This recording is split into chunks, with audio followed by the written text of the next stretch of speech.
What's going on, everybody? We are now live at 11 o'clock here on the pregame show on RotoGrinders. I am Britt Devine, and we are going to have some fun today. We're going to talk a lot of ownership from last night.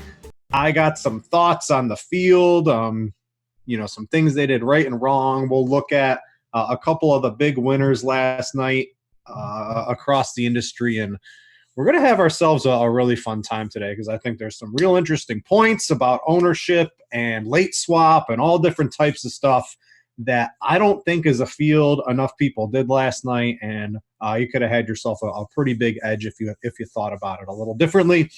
Before we get into all of that, though, we've got a really fun promotion for you guys tonight. So if you're on the YouTubes, hi YouTubes, I see you.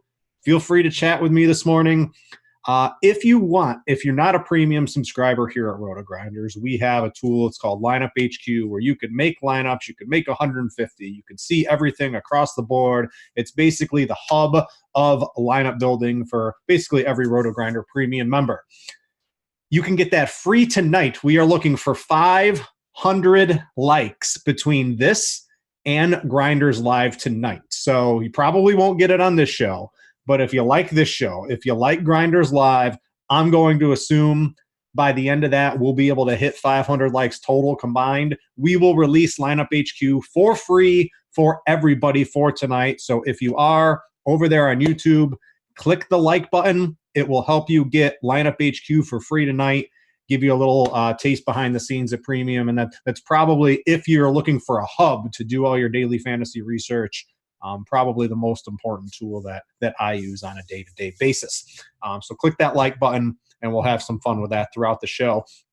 The other thing is we always do sort of like that badge promo here on RotoGrinders too, right? So if you upload your badge and you fill out the little form we have here on RotoGrinders, if you happen to hit a top GPP score in certain tournaments around the industry, we hook you up with a free month of RotoGrinders Premium. So a couple dudes who have joined the club, Accounting Swag, DeSauce, Kid Lightning, T Gonzo 17, Matt DW05, and TDH 300. Thank you for joining the club here on RotoGrinders and rocking the badge. If you ever happen to hit a big score, you'll get a free month of RotoGrinders Premium, and it's a real easy way for us to give thanks for showing your support to RotoGrinders as well. So make sure to check that out. That is in the YouTube chat. Feel free to click that. Devin, our producer, has provided that for us.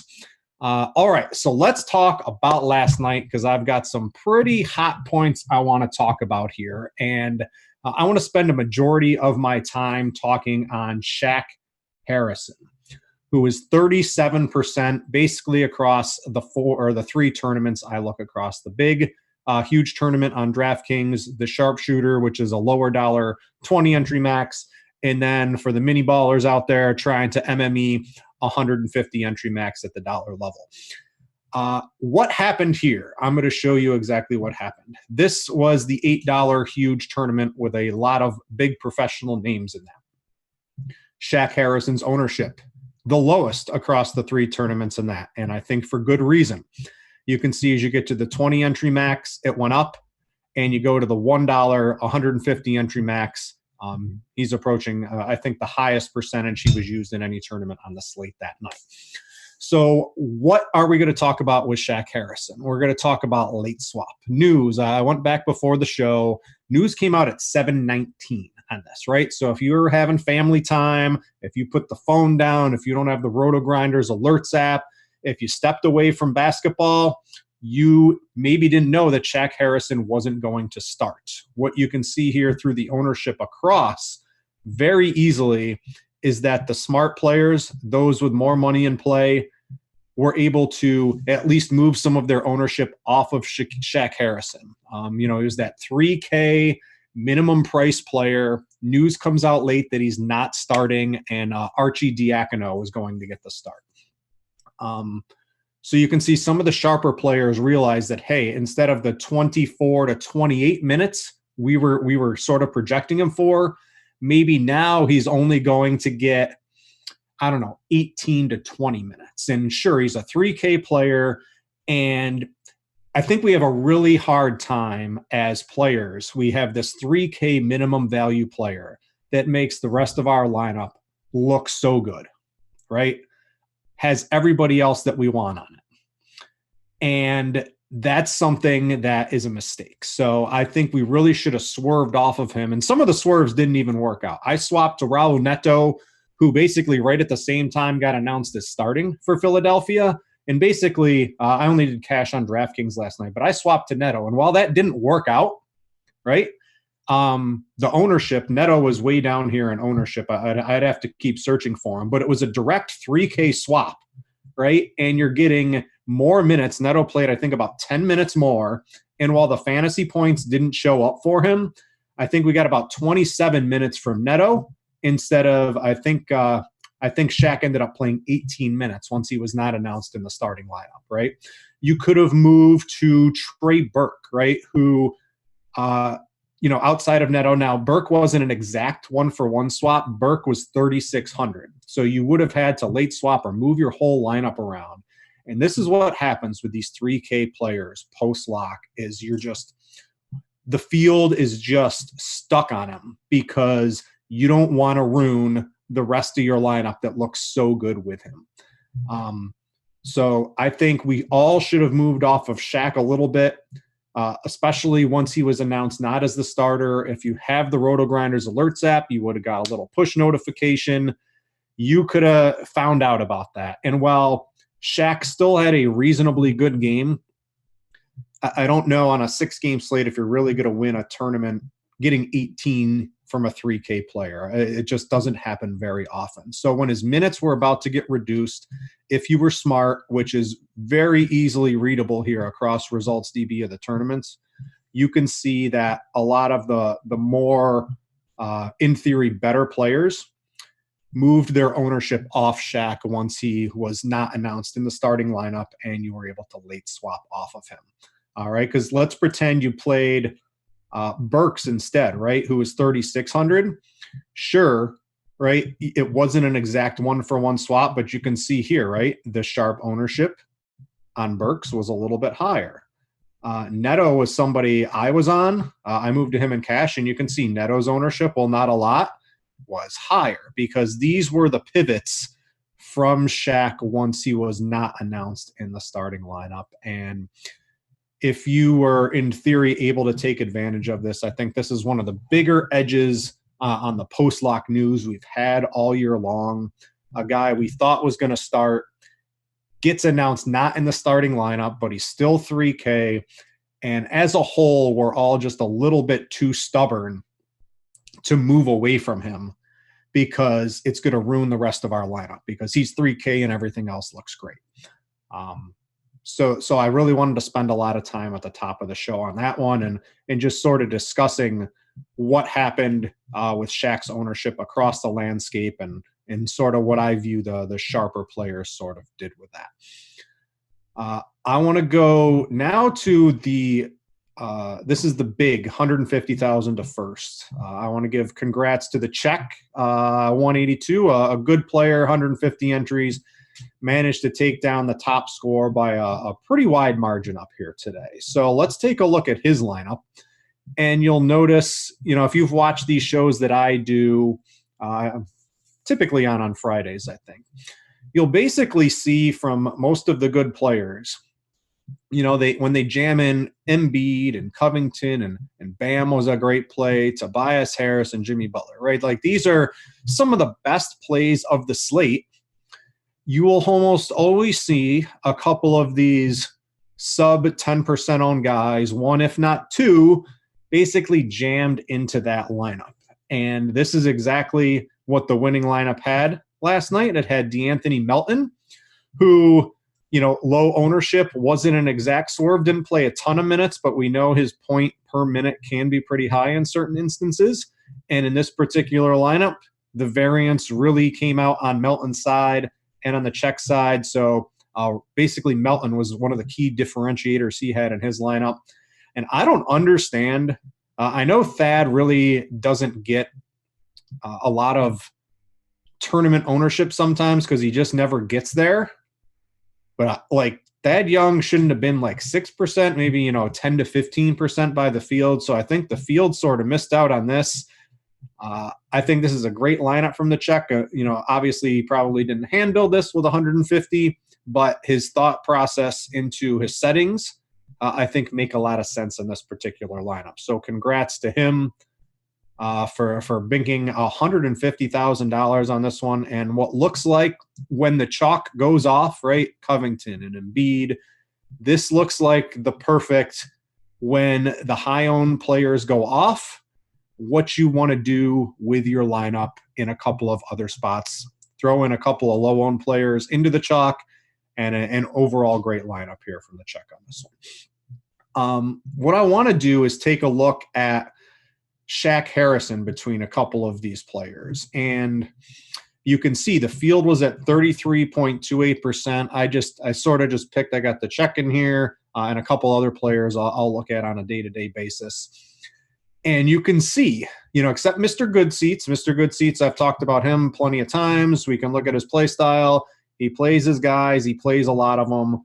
He'll ride out whatever that happens here. But basically across the board, from these players that I would consider to be good, every single one of them, except Mr. Good Seats, who obviously played his stands, looks like they were either underweight to start on Shaq Harrison, or they really swapped off of him on late swap once the news that he wasn't starting.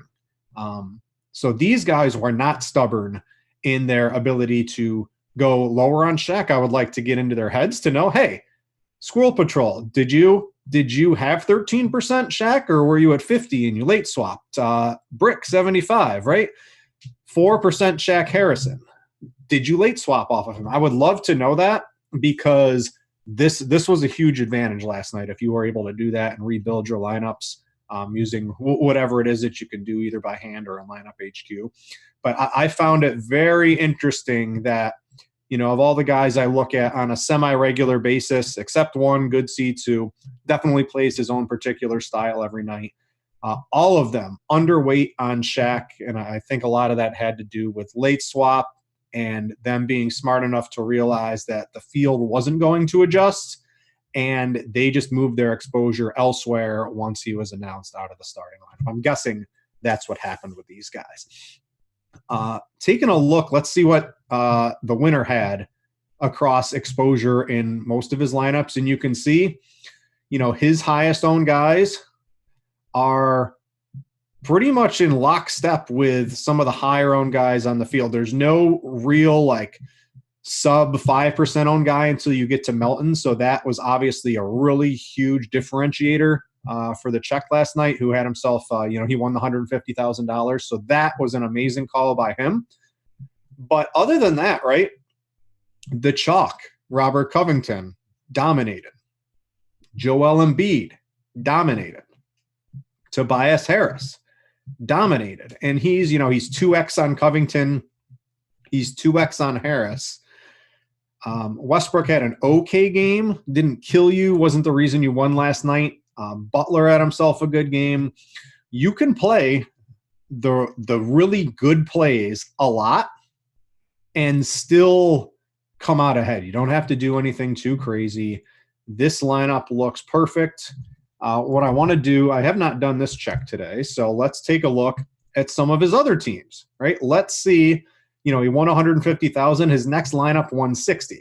So it's great to win 150,000, especially when your next lineup wins you $60.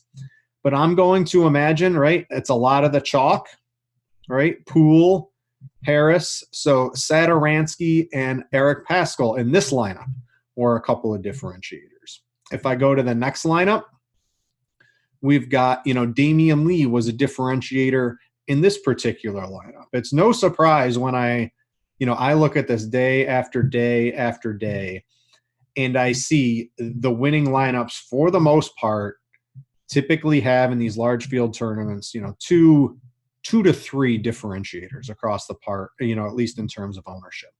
A couple other ones here, a bunch of the chalk with Lee, Cody Zeller, who had himself a good game. I thought that was a reasonable pivot to make.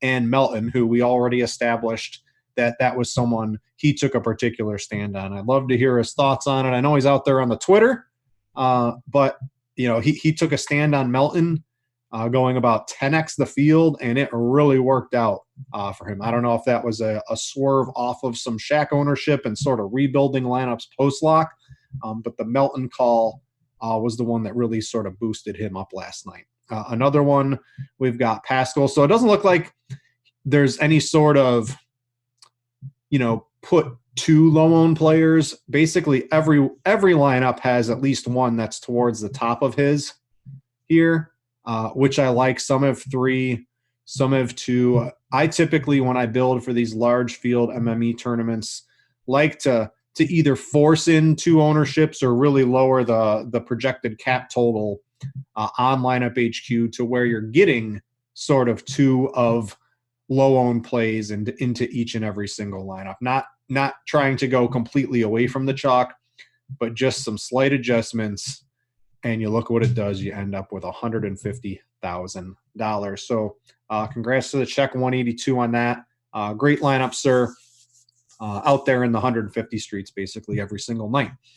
I want to remind you guys on the YouTube, right? You're watching over there. I see you guys chatting with me. Click the like button. We're asking a lot out of you guys today. We need 500 likes between this show and Grinders Live, and we will release Lineup HQ, which is probably the best overall tool as a hub to make lineups and really study what's going on and make optimals on RotoGrinders for free tonight. So 500 likes does that. Click the button, and we will make that happen for you. Probably won't be till later in the day. You're going to need to watch Grinders Live and click the like on that too. But a good chance to get yourself Lineup HQ for free tonight.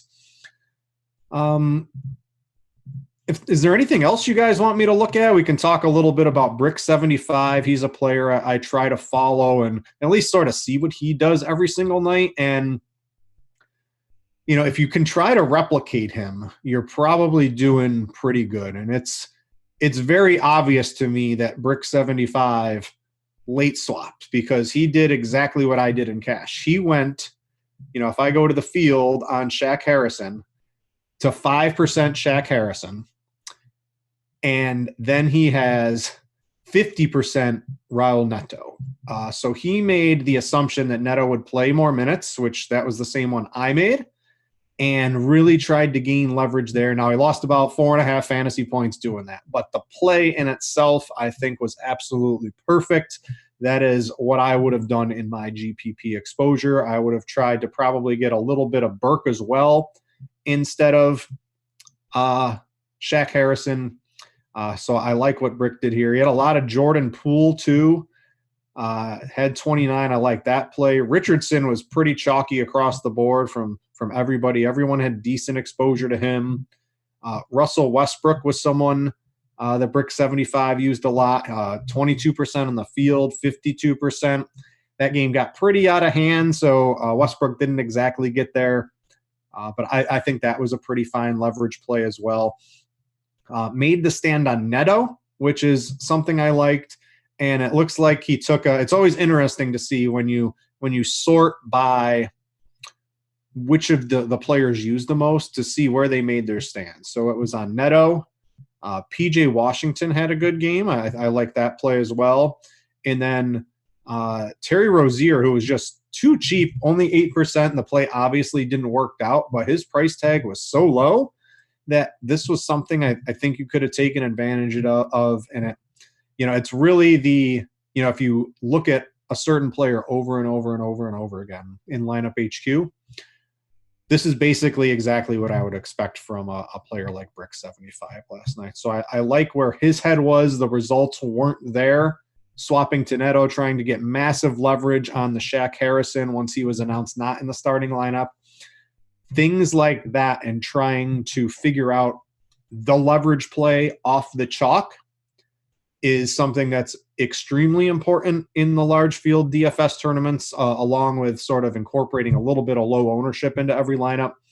And this looks like a reasonably good distribution, even though the results weren't there as well. So a pretty nice overall distribution, I think, there. So spend some time in Results DB. You can do this on your own. You can watch the review shows. Every day we do the pregame show at 11 o'clock. Try to get into the minds of the good players. try to think about what they were doing.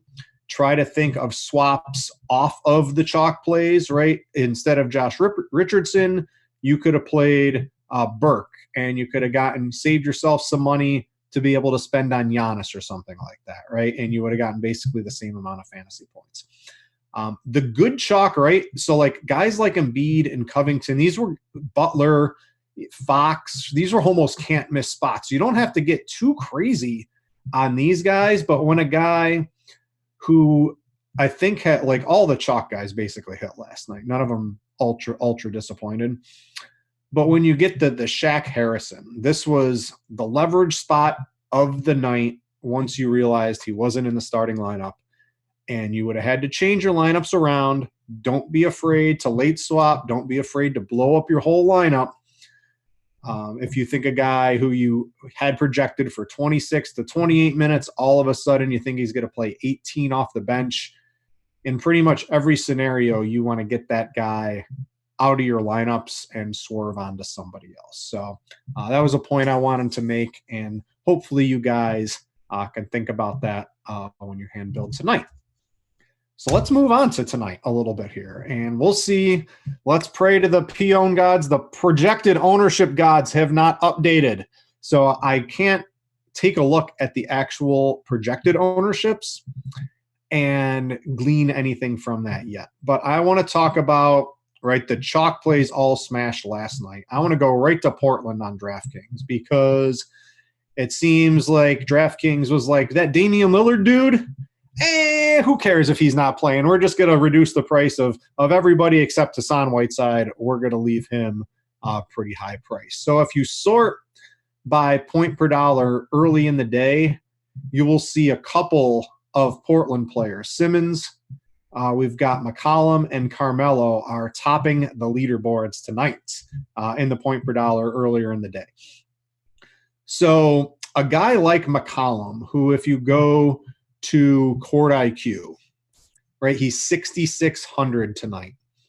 Someone in chat wants to know, can I touch on the rebuild feature? Sure. Now I can't rebuild because I don't have a current CSV for this slate. So what I can do is, let me see here. So what you do, so you can go to the rebuild late swap here. I'll show you guys how to do it in theory. You can click on the download my entries CSV, and that will just download the CSV that you would upload into DraftKings. So it downloads it, and then you find it on your computer, or you just or you drag it into the upload, and then all your lineups, boom, they sort of just filter here. So then what you would want to do is you would want to go to the player pool and likely reduce the projection, because it takes our projections team maybe 5 minutes to hit that Shaq Harrison projection. That hit at 7:18, right? With the next game was going to start at 7:30. So you've got to get in there and you have to adjust it yourself to kind of get ahead of the news, to give yourself enough time. So you would knock Harrison down to maybe 18 minutes, and his projection would basically, you would get, instead of 50% of them, you get maybe 5% of them. So you go into the player pool, make your adjustments, and then there's like a little rebuild feature. You would just rebuild your lineups.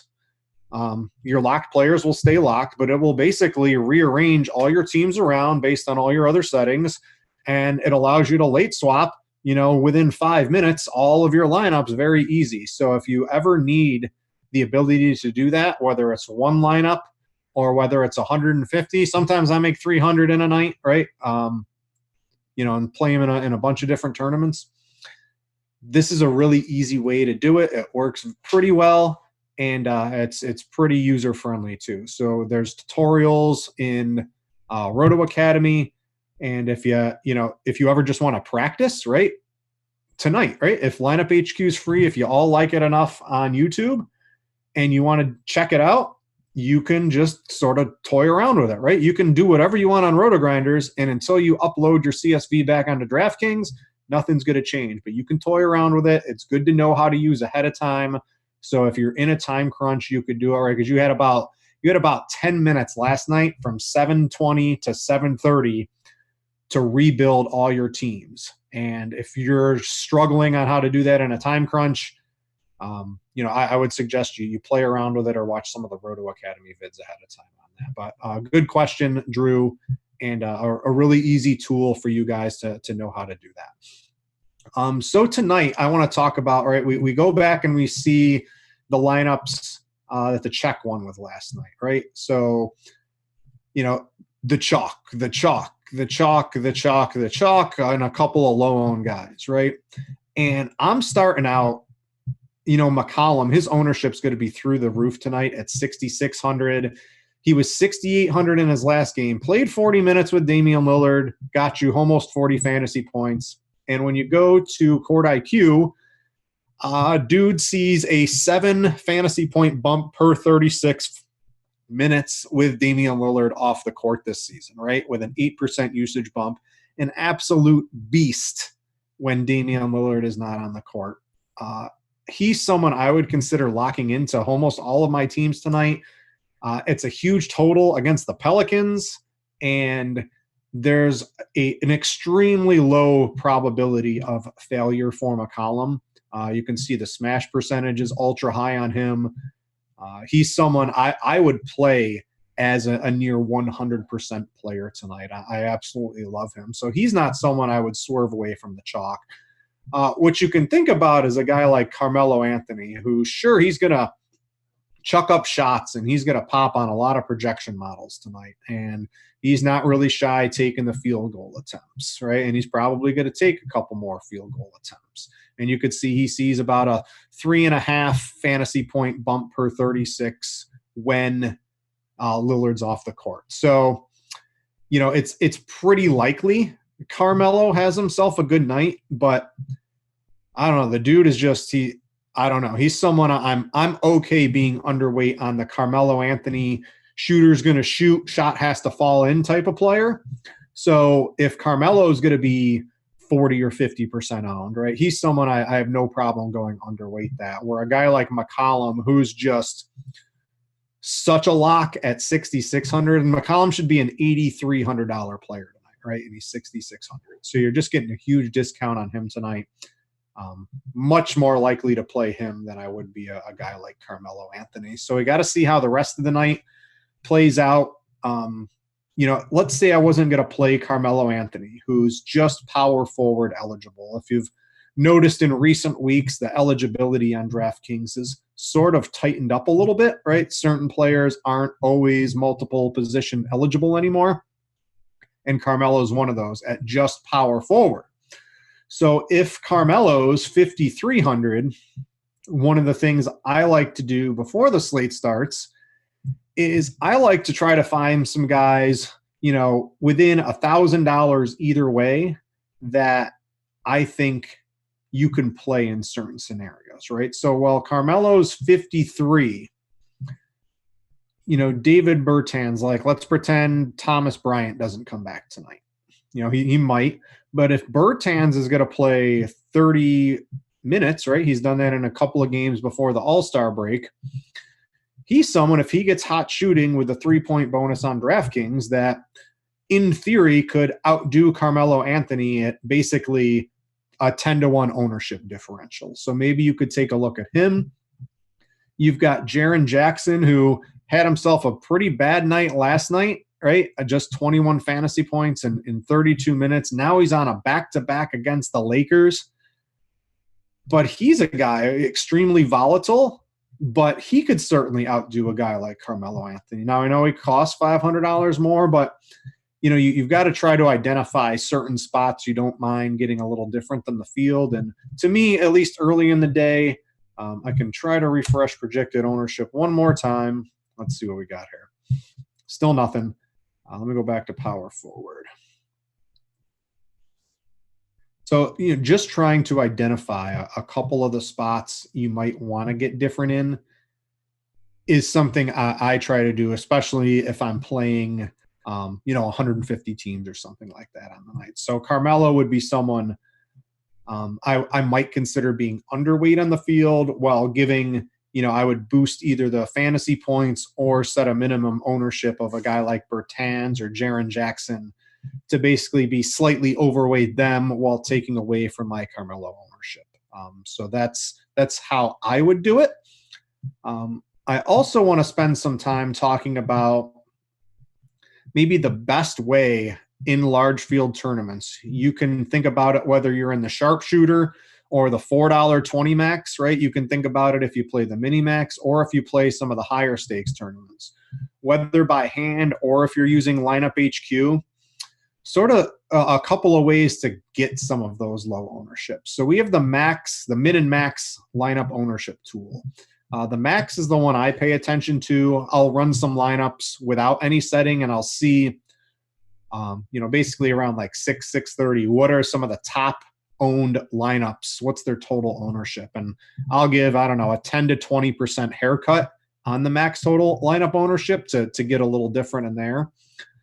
The other thing I think that requires a little bit more time, I actually prefer this method, is once ownership's out and it's a little later in the day, and I can trust the ownership a lot more than you can when it's like 11 o'clock in the morning, is I like to create groups, basically a singular group of, say, 10 to 15, let's say 12% owned guys or less, right? So some guys I like on the night who I think have the ability to do much better than what they're going to be owned for the night. You could sort of look at smash and projected ownership a little later in the day. And if there's a couple big outliers on that, I think that's a little giveaway if you're on lineup HQ. But I like to create a group. I'm just going to sort of do this in passing. Because I don't have any ownership, but let's find some point per dollar of the entire slate here. So let's say, I don't even know, Shea Gilgeous-Alexander, 6,400 against Denver, right? He has the ability to post these 40 fantasy point games, and he's 6,400, which is close to his lowest price in a long time on DraftKings, right? 72, 67, 65. He's at some of his lowest ownership of the day or of the season. What would you want to do here, right? So maybe I just add him to a group and throw him in group one, because if I think he's going to be under 10% owned and he's a guy who can certainly beat, his smash is 24%. So if his ownership's coming in at like 7 or 8%, right? That's a pretty big gap. He's someone that you could sort of force into lineups around the chalk. And this is sort of the manual way to create low ownership in your lineups, is you just sort of make a group. I'm just going to sort of go in and just click a bunch of dudes, right? Don't pay attention to the names I'm doing.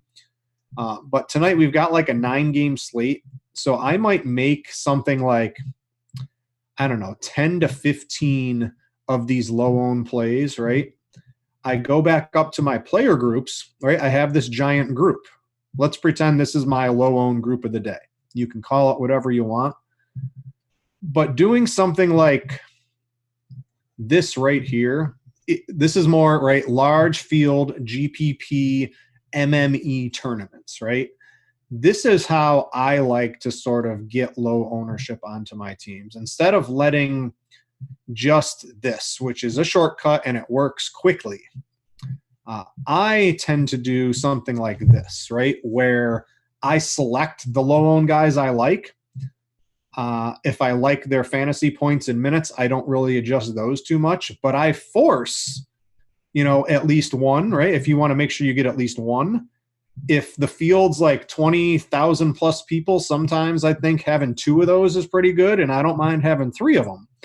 But I basically make my selections of 10 to 15 players, and I just start forcing them into teams, into a group. So this is a little strategy. I don't think I've talked about this too much on any other shows, but I think this is a pretty viable way in an attempt to sort of recreate this, right? Like if Melton was a guy you were on and Thad was a guy you were on, right? They would have been in this group. And I can even just take out the winner, and you'll basically see all throughout the top 10, Randy here, he had Trae Young and DeAnthony Melton. So it could be great players, super stud players, right? If Trae Young is amazing, right? If Trae Young, I think we had him at like 7% owned last night. If he's going to be 7% owned, guess what you want to do? You want to play more than 7% Trae Young that night. When Trae Young's like 30%, you don't want to play Trae Young that night. But, you can just pick great players. You can pick mid-tier players. You can pick low-price players that, like Melton, that you think have a reasonable chance to have a ceiling game. Throw them into a group and start chucking them into all of your teams, forcing them in. And you can think about that by hand too. If you're playing the large field tournaments, making them by hand, just sort of use the same strategy, because you'll see basically throughout all the top lineups last night, it was Melton and Young. If I go to the next guy who finished fourth, it was Trae. Bruce Brown was another one, right? Reggie Jackson's gone. Who's going to handle the ball for Detroit? I would have liked to see Giannis in this lineup, I think, too. But you can't argue. We got fourth place, $20,000. Bruce Brown was a great play. Thad was a reasonable play. Iggy, right? He was a swerve off of Shaq Harrison at low ownership. Not exactly the same position, right? But 4 low-owned plays here. Stu, let's see here. Thad, Melton again. Those were sort of the guys you had to have. These 3 look like they had the same lineup. Trae and Thad, right? It's just a bunch of good plays with a couple of low-owned players that exceeded expectations. Trae and Thad and Alec Burks, right? And you can do this by hand. You can do this in lineup HQ. You can set it in groups, or you can set it on the total ownership. But if you set the total ownership page, look through your lineups to make sure you're getting the low-owned guys you want. So a couple of plays here that ended up, or a couple of ideas to get into your head on how to sort of manipulate lineup HQ, how to manipulate groups to make your lineups sort of look like the lineups that win, right? Thad Young, Alec Burks, Satoransky as low-owned plays. Think about doing lineups like that around the chalk, and I think this gives you a pretty viable long-term strategy that can be profitable in the long run, as long as you can every once in a while select the correct low-owned plays that have themselves a good night, right? Like it's the chalk, it's Sato, it's Young, it's Alec Burks again, right? We've seen this. E. Hafner, he's another great player. This one, let's see, Chicago. So we had 4 Chicago players on this one. Not sure I like that in particular in a slow slate, but hey, dude got 16th. But again, it's, high-owned players, Thad and Melton. So he had Melton in this particular lineup. If you're trying to use ownership, this is how I go about it in my head, whether I'm hand creating or using lineup HQ to sort of get yourself ahead. I talked about this last Friday. It worked last Friday. I'm talking about it this Friday. Well, last Thursday it worked. It worked yesterday too, another Thursday. And you can just see a lot of top lineups look like this, and I think it's a really smart way to play. Don't forget, guys, if you like what I'm talking about here, hit that YouTube thumbs up. We're giving away lineup HQ for free tonight, but only if we get 500 likes between this show and Grinders Live. So you're probably going to have to watch Grinders Live. You're probably going to have to hit the thumbs up on that. And if we hit 500 combined between the two, we will give you lineup HQ for free tonight, and you will have the ability to attempt to do this on your own. Join some tournaments now. Click the like button later. When we release it for free, if we get there, right, you'll be able to MME, and you'll be able to have some fun on lineup HQ trying to do this. If you guys have any questions about this, shoot them into the YouTube chat, right? I will interact with you right here throughout the show to kind of close this out, whether it's thoughts about last night, general tournament strategy. If you have anything about tonight, let's go, guys. Let's have some interaction. I don't know what this hot chip thing is. What's a hot chip? I see all this talk about a chip. Guys, what's the chip? I'm not sure on that one. So Jake has how many Portland and Boston guys in one lineup is too much. So I don't think there's an answer to that. I tend to not do more than 3 players from the same team, especially on huge slates, because I think the general ability of more than 3 guys from the same team to get there is typically low, no matter what their value is. So tonight on Portland, we'll see something like, let's go to Portland here.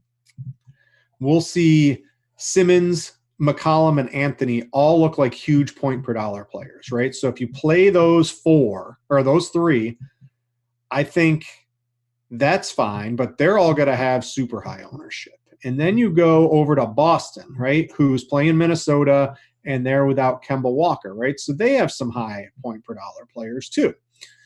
So I think probably the max I'd play, some of the Boston guys outside of Canner are pretty expensive too, so you got to think about price. But I would probably have no more than 5. I think 4 is probably pretty reasonable as well, because if you play 6 guys, right, you play 3 Portland, 3 Boston on a 9-game slate, your 2 other guys, you better have low ownership on the 2 other guys, but you're playing almost, I think, too much chalk on a 9-game slate. So I would probably do like a max of 5.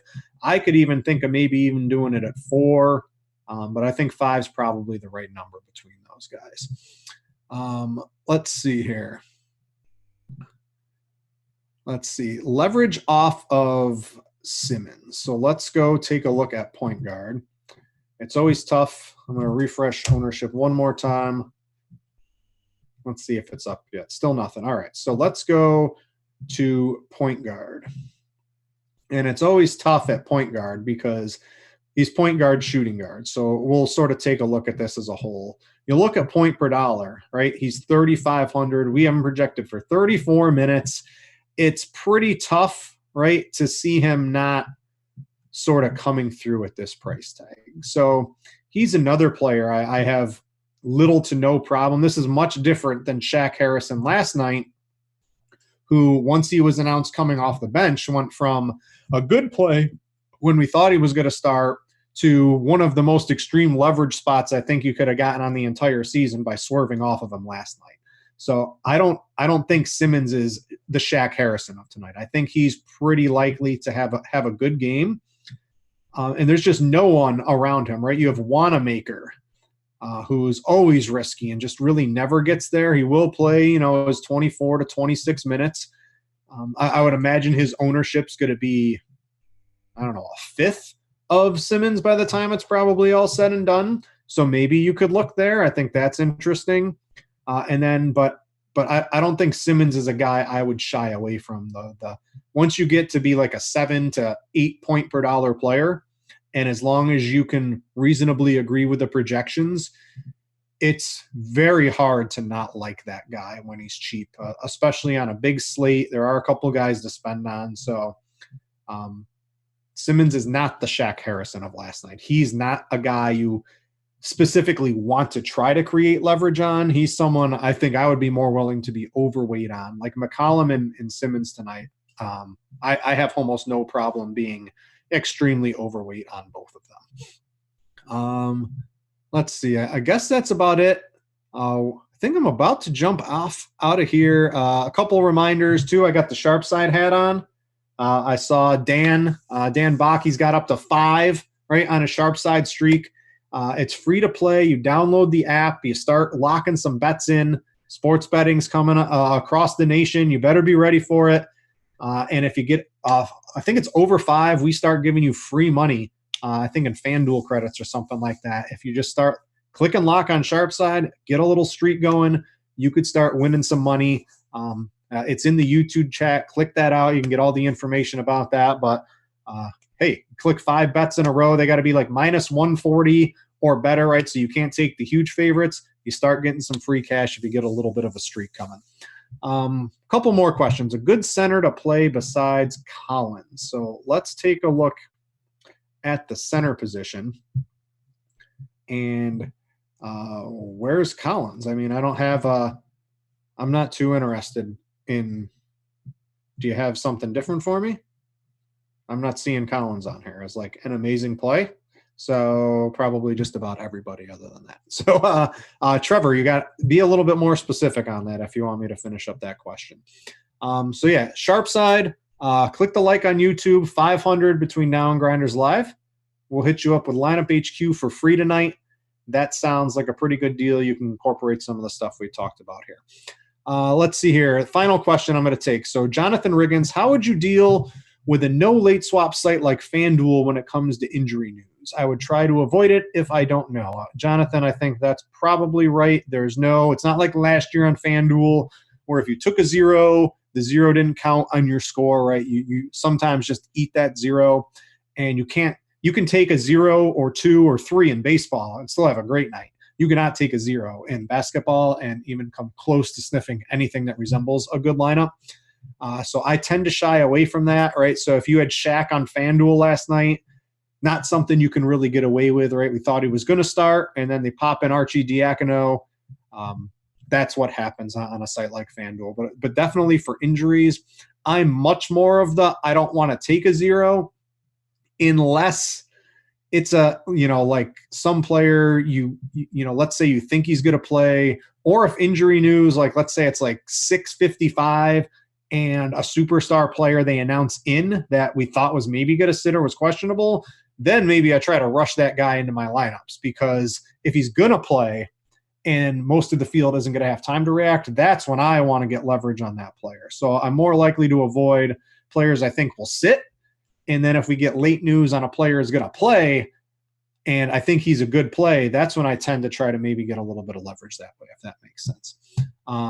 All right, so Mass, you want to know on Portland center. All right, so that makes a little bit more sense. So let's go to center and over Whiteside. So one Whiteside is the only Portland player who is not priced down. All the rest of Portland is priced down. So Whiteside sitting down here at a point per dollar, I think it'll be easier for me to just do by fantasy points, of 5.3 at center, right? So he's 9,200, where he was 8,400. So I don't understand what the algorithms at Draftkings are doing, right? I don't control that. He was 8,400. He's up to 9,200. That makes sense with Lillard out, right?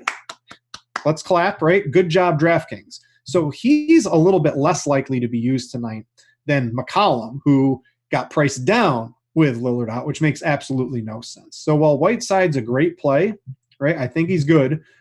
You can play, if all three of these guys are basically coming in at the same ownership, I think, they're all in reasonably good spots, but I think I like Davis. I think I like Jokic.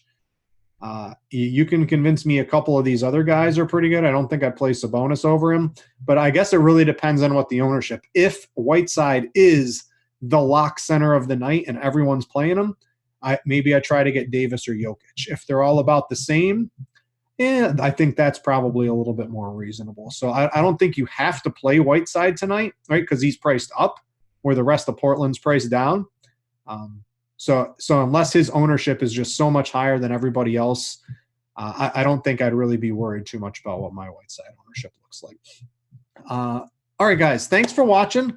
As always, if you have any questions about this show, right, send me a DM on RotoGrinders, send me a Twitter DM. They're always open. Any questions you might have about this, if you've got the rebuild issues, Devin, if you have the link for that, again, for the late swap strategies, post that in chat. That's a thing me and Squirrel Patrol did on sort of how to think about late swap regarding injuries pre-lock, and it shows a little bit of how to manipulate your lineups post-lock. Do something like that. Take a look at that, and that'll help you be ready to use the rebuilder should you have to use it. The early value, that's looking like it's going to be Portland for sure, right? Everybody's going to play McCollum. McCollum is the stone cold nuts tonight, right? Let's see, all positions. He's 6,600 when to me he should be about $8,000 or higher. And when you get the high point per dollar players that are also huge on fantasy points and are reasonably priced, McCollum is basically your lock of locks for the night in tournaments. I would legit consider clicking the lock button and trying to differentiate elsewhere. He is just an absolutely stud play. 7 fantasy points more per 36 minutes with Lillard off the court this season. So he's the early value. You're going to be looking for Portland for that. That's going to do it for the pregame show. Click the like button. Have fun out in the streets. Watch Grinders live tonight. Click the like button on that too. And if we get to 500 total, Lineup HQ is free for you guys tonight. Thanks for watching. I'm Britt, and we out ya.